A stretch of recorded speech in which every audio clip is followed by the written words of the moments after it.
What rarely ever works like it should. The dashed line on crackers. Those individually packaged pills with the super stabby metal corners. Bend and peel. Yeah, refine right. Bend and peel and the top paper thing tears off. Then go get a refine knife to open the damn things. They'll know what you're talking about. I've been told this by multiple bosses over the years. Usually in the context of, boss, call these guys and tell them to me. What's the thing I'm having them do? Is there more info on this? In case they need details. Boss, they'll know what you're talking about. Boss, never, ever in the history of they'll know what you're talking about has the other party ever known what I was talking about. Supervisor, colleague said I had to ask you about the ants. Me, TBF, I'm a biologist, so the ant part itself is not weird, but it's funnier if you don't know that. Yeah, I heard about ants. They made a movie about them. I hate when bosses have you ask someone else for something, when it would have been easier for them to just ask that person directly, as in, hey, can you do me a favor and ask person you don't know for something I have to spend time explaining to you, and still, they know more about the context and goal of the question than you do, while you only know what you've been told secondhand. I feel like they do it purely as a power move. Checking Reddit real quick.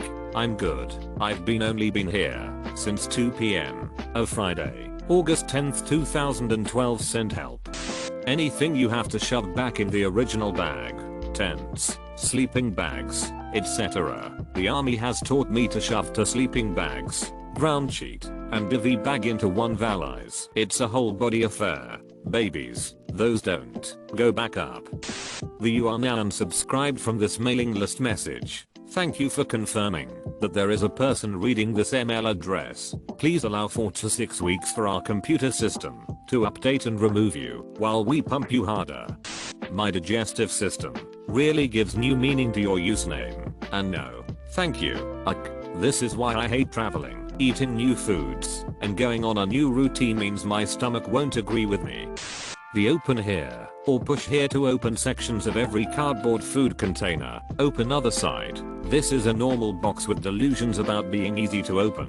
The perforated hole on the side of Kraft macaroni box has never worked for me like it should. It infuriates me every time. One day it's going to work, and that will be the day I go out and buy lottery tickets. No, that's the day you should have bought lottery tickets, but have just discovered you've wasted your luck on a box of macaroni cheese. I've just given up on opening boxes like that. I just rip them open at the top. Okay, good. It's not just me who is physically incapable of opening a KD box as suggested. Push here to crush box. Pull tab to open. Well, I did Steven, and now the effing thing's torn off and me hand in the container still isn't open. The perforation just makes it stronger. The code I write at work, 83rd time is a charm. But why does it work now? Don't know. Don't care. But it does. I'll just remove this print statement and now it crashes. My code doesn't work. I have no idea why. My code works. I have no idea why. 99 little bugs in the code. 99 little bugs. Take it down. Patch it around. 121 little bugs in the code. Airplane internet connection. I fell for that bullshit one time. It was so slow I couldn't use the internet anyway. Like worse than the 90s. Has to be slow. Otherwise you might use Netflix. I find it's fine for texting and Reddit. Yeah, I just use it for texting. Heavily text-based internet browsing, Reddit and Wikipedia, and Twitter, and it's usually fine. Airplane internet is only set to allow simple things like sending email and text messages. It also allows access to their onboard entertainment. It says all of this in the entertainment card in your seat back pocket, and also in the disclaimer that you didn't read before purchasing the internet access. Almost every flight I hear this complaint, and I agree that it should be changed to allow faster speeds. You could write a complaint to the airline because they won't listen to the flight attendants when they say our passengers complain about this. It should be fixed. 3. Source: I'm a flight attendant. Hello flight attendant. I'm a wheelchair pusher for a major city's airport. It's like we're co-workers that only see each other for like 10 minutes a week. One of you guys gave me a bunch of free snacks and an apple juice on my first day. That was awesome. I was very thirsty. Never did see her again. The effing plastic top on ready meals You pull at the corner tab and it rips straight off, leaving you with a impenetrable plastic seal around the edges, just too thin to grab with your fingers. After moving to Ireland, everything with those plastic seals do that. Printers. Because what's stopping me from printing my black and white document is a lack of yellow ink. Of course, low ink is the lie they use. Low means definitely has some. Low means has much more than the machine is letting on. Years ago, after experiencing this one day, I found out that you could bypass this "thou shalt not print" while low on yellow thing with a strip of black tape over the printer sensor. I was elated until I realized I had to figure out a way to defeat an object I owned. I had to work around a crippling, stupid flaw that was deliberately designed to confound my use of something I owned. And that's apart from the whole ceases to continue working after minimal use and ink whose price suggests it is drawn from some mystical well on another planet things. I'm sure there are lots of good, decent people who work in the printer industry, but I'm sure there were lots of good, decent people on board the Death Star too. Buy a cheap black and white laser jet printer. I bought one back in 2012 and just replaced the toner. It was $15. I never find myself actually needing color prints, and if I do I'll just go to Staples. There is a specific reason why your printer does not work when it's low on yellow. Modern printers place small yellow dots on each piece of paper that you print, so small that you can't see them. Only when you know where to look, those dots can be read and translated into a serial number which can be used to track down an arrow or location in which the printer was sold. And if you use credit card you could maybe even figure out by whom. Especially useful if you want to find someone who printed a threat or leaked some valuable information. I know this sounds very much like a conspiracy theory, but it's not. Printer technology is the only one that gets worse and worse with time. PC load letter. What the F does that mean? Always buy laser over inkjet printers if you just need to print text. F that. Always surreptitiously do your personal printing at work. Law. On paper it's one thing. In practice it's very fluid. Depends on the legal system. In a common law system like the US or Canada, the whole purpose of the system is for the courts to be able to set precedents for laws. This leads to a ton of fluidity of the law because the decision of a judge on a legal question isn't always logical. In a code law system like China, the law is the law. If you don't follow the rules written down by the gut, your host, it's more efficient but not very moral since it leaves almost no wiggle room for legal ambiguities. Merging on the highway. It's a simple zipper pattern, people. Wait, so you're telling me I have to increase my speed on a ramp designed to give me room to increase my speed so that I can merge with traffic? No, I'd rather brake instead. Yeah, and worse, they probably think that erratic unexpected braking in situations you should not be braking is somehow safer. I understand the concept of this, but this, and I guess all driving, puts a lot of faith into other drivers. I don't typically have problems merging, but I'll be damned if I don't just give a wheel to Satan when I have to. No, I have to be first and make myself and all traffic stop so I can get 30 seconds ahead. BMW drivers probably more like 0.5 seconds. I think many people don't realize how much faster than other cars you have to be going to save any amount of time. Top Gear determined the cocks have forsaken BMW and moved toward us. I need to brake and insert myself into traffic at 20 miles per hour while everyone is going 65 plus and move over to the fast lane to gas it to 50 miles per hour while everyone is going 65 plus. Prius drivers absolutely. Doctor's appointment timing.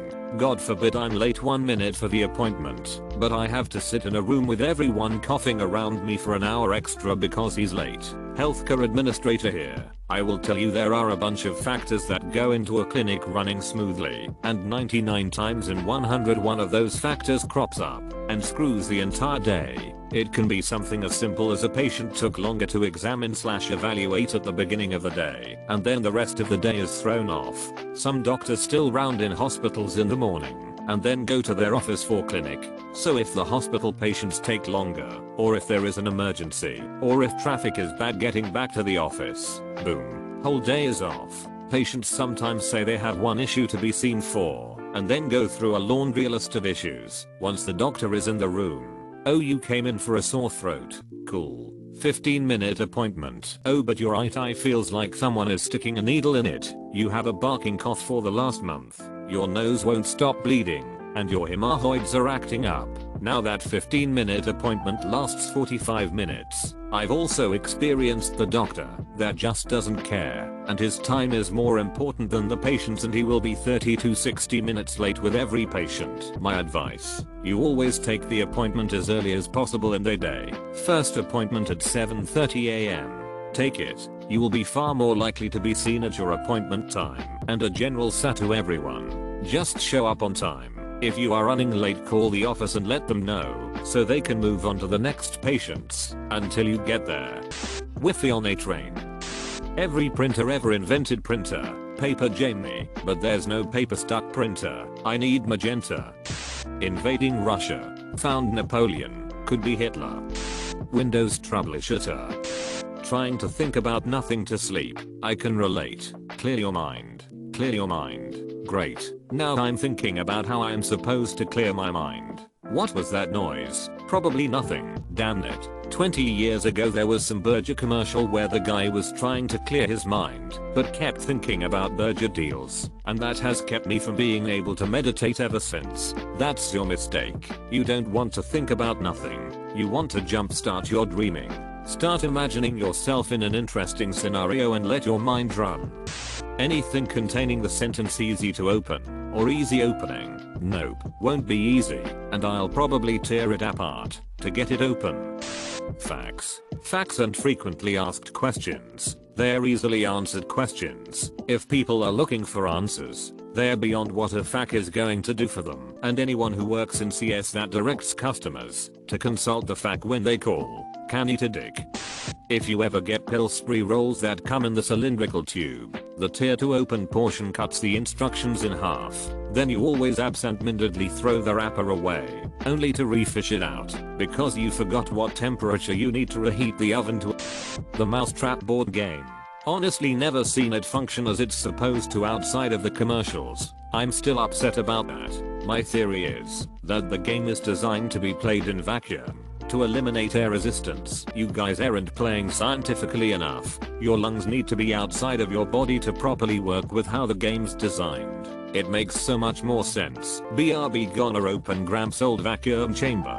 I think I've only actually played the game properly once. It is actually total sh. The only fun is running the machine. If you play it properly, you trudge round the board pointlessly, occasionally adding a piece to the machine, then you get to the end and it's a tiny boring circle without a piece spaces and a single trap space, and you just go round and round until the machine is complete. And then someone has the insane luck to land on the turn the crank space while someone else is on the trap space. No.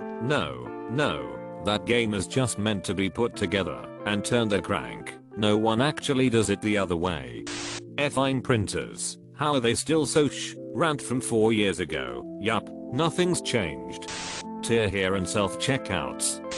Swallowing your own saliva. Nothing makes your existence seem pointless than almost choking to death on your own spit. CSS. Important. Stuff from the dollar store that always works for me, just only for like a week. The brain's plans to take over the world. Plugging in the USB correctly the first time. It's always the third time. McDonald's effing ice cream machine. According to this article, it's not because it's broken. Turns out, the soft serve machines must go through a laborious cleaning cycle that can last hours. The process isn't simply wiping down the machine, but involves an 11-step process that includes using a sanitizer/warm water mix to clean 7 removable parts. There are also 2 irremovable parts that must be scrubbed for at least 60 seconds before the entire outside of the machine is wiped down with a sanitized towel. During this labor-intensive process, the machines are unable to serve up any frosty goodness, and if the crew is busy serving customers, cooking food, or cleaning other parts of the restaurant, the machine sits unassembled and inoperable. Also, if they just cleaned and reassembled the machine, some employees claim there's a good chance they'll tell customers it's down, just to avoid going through the process again. Can you really blame them? The soft serve machines also go through a 4-hour heat cleaning cycle every night to get rid of any bacteria lingering on the inside, and some employees may start that process early to get a head start on closing up. If that's the case, you're out of luck. Not to mention, many McDonald's are now open 24 hours, meaning there's really no time to clean the machine without disappointing a few ice cream loving customers. It takes 4 hours just to clean one of those machines every night. This requires more maintenance than an actual car. Setting up a Hot Wheels toy for my sons. They look so great in the picture on the box, but they are total crap. My penis. Ed is nothing to be ashamed about. His penis actually shoots lasers when he tries to pee. Sometimes pee happens though.